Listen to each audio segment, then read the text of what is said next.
Okay, so it's a limit. First thing I check is h approaching infinity. It's not. Next thing, I can't factor and divide. Next thing, check right, left limits. It becomes 0 over 0. Yeah, you can see really quick, right? If you put a 0 here, or close to 0, this will be cosine pi over 2 minus cosine pi over 2. 0. Bottom obviously is going to get close to 0. So L'Hopital's rule. Of course, it's the L'Hopital rule homework. You kind of expect that. On the actual AP test, you can't predict what will happen. So that's why I say follow the cards. Technically, won't the bottom not be 0 since it'll get really It'll be close. Be really, really close, yes. What L'Hopital discovered is that if the limit in the limit, meaning like you went as close as you could get, you're going to get close to 0 over 0. He said, we don't need to find this limit. We can find an alternate limit, which will be easier, and we'll have the same answer. We take the derivative. Look here. This part of the derivative is really easy. Don't say it out loud, just raise your hand if you know. What will the derivative of this part of the numerator be? Hands up. Come on. What will the derivative of this part of the numerator be? Don't overthink. Connor? Sine. 2 points, but no. Adam? 2 points, but no. No worries. Wrong answers don't matter. Just got to figure out what's going on here. It's sine pi over 2, derivative of pi over 2 over... That's actually correct, but there's a shorter answer. 2 points. It's 0. It's 0. Why? Because the derivative of pi over 2 is 0, and it's multiplied to the sine of pi over 2. So anything times 0 is 0. Correct answer. 2 points. There's a shorter answer.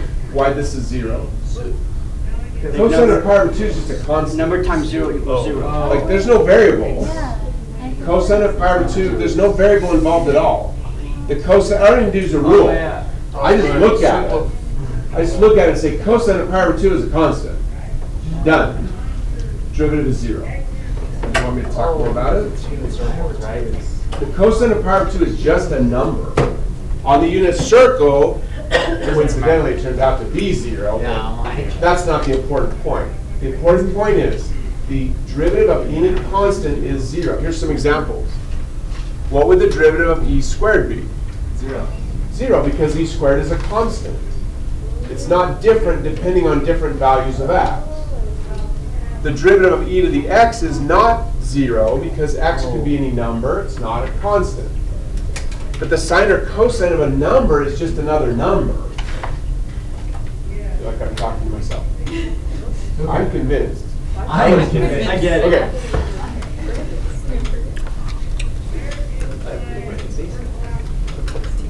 So I need to take the derivative of that. That Connor and everyone else was doing correctly. The derivative of cosine is the negative sign.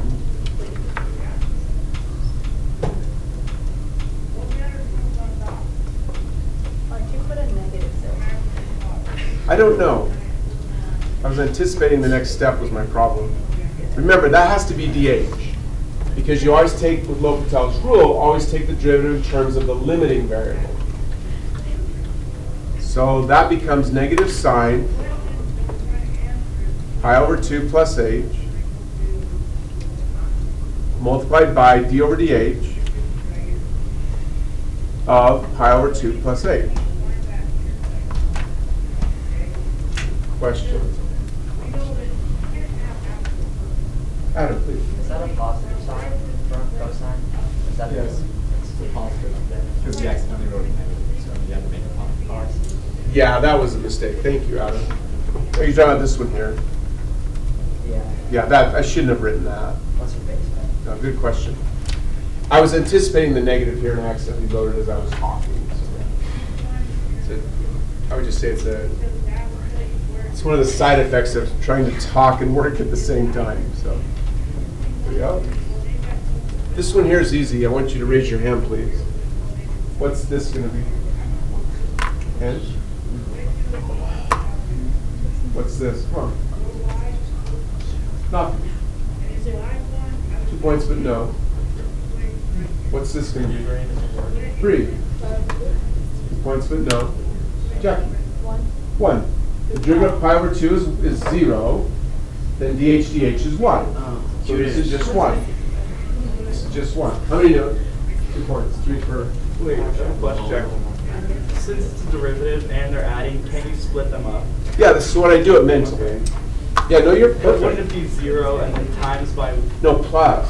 Oh yeah, that's right. And then yeah. No worries, you see it? Yeah, I see it. Yeah, you do split them, but you're gonna add them still. So I have just sine of pi over 2 plus h.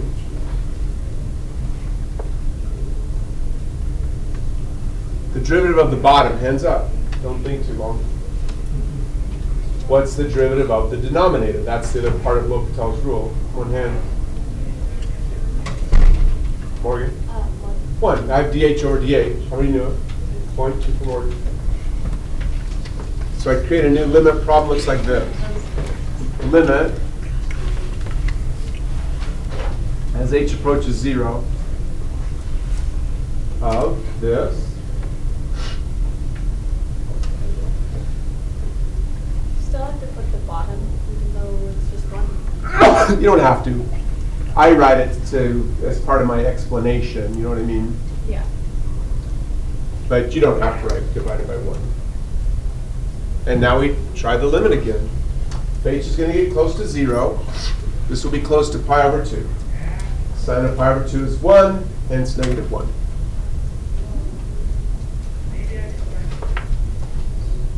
Question. How do we know sine of negative pi over 2 is 1?